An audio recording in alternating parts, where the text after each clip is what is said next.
તાપીમાં ગેરકાયદેસર રીતે ખનન બાબતે મામલતદારને અપાયું આવેદનપત્ર। કુકરમુંડાના જાગૃત નાગરિકો દ્વારા ગેરકાયદેસર રીતે ખનન તાત્કાલિક બંધ કરવા માટે કુકરમુંડા મામલતદારને લેખિત રજૂઆત કરવામાં આવી। કુકરમુંડા, કનરોજ અને ગોરાસા ગામના સીમમાં ચાલતા રેતી ખનન બંધ કરાવવા રજૂઆત એટલી સફળ થશે તે મોટો સવાલ। રોયલ્ટી પાસ પરમિટ વગર ગેરકાયદેસર રેતી ખનન કરતા હોવાની લેખિત રજૂઆત કરવામાં આવી। કુકરમુંડા મામલતદાર મારફતે તાપી કલેક્ટર, તાપી ભૂસ્તર વિભાગને અપાયું આવેદનપત્ર। આવેદનપત્રમાં જણાવ્યું કે કાળી રેતીનો કાળો કારોબાર કરતા રેતી માફિયા અને સ્થાનિક હપ્તાખોર અધિકારીઓ પર કાર્યવાહી કરવા લોકોની માંગ। ગેરકાયદેસર રીતે રેતી ખનન થાય છે તેનો આ સ્પષ્ટ અને બોલતો પુરાવો છે। હવે setting.com ચાલતું તાપી જિલ્લા ભૂસ્તર વિભાગ તો કાર્યવાહી કરવાનું નથી, ત્યારે તાપી જિલ્લા નવા આવેલા કલેક્ટર કાર્યવાહી કરે છે કે કેમ તે જોવું રહ્યું।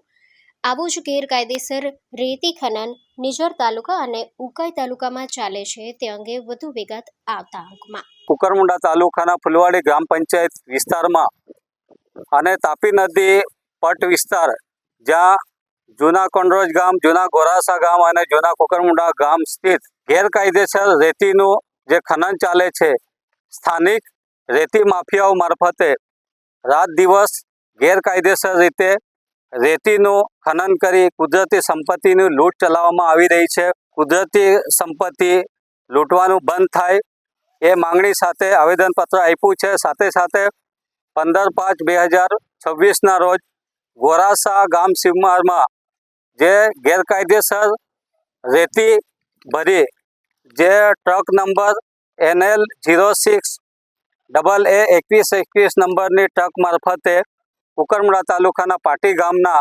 રામકૃષ્ણ પ્રતાપ વડવી નામના એક યુવાન ખેડૂતનું ને અડફેટે લેતા એનું સ્થળ પર મૃત્યુ થવા પામ્યું હતું।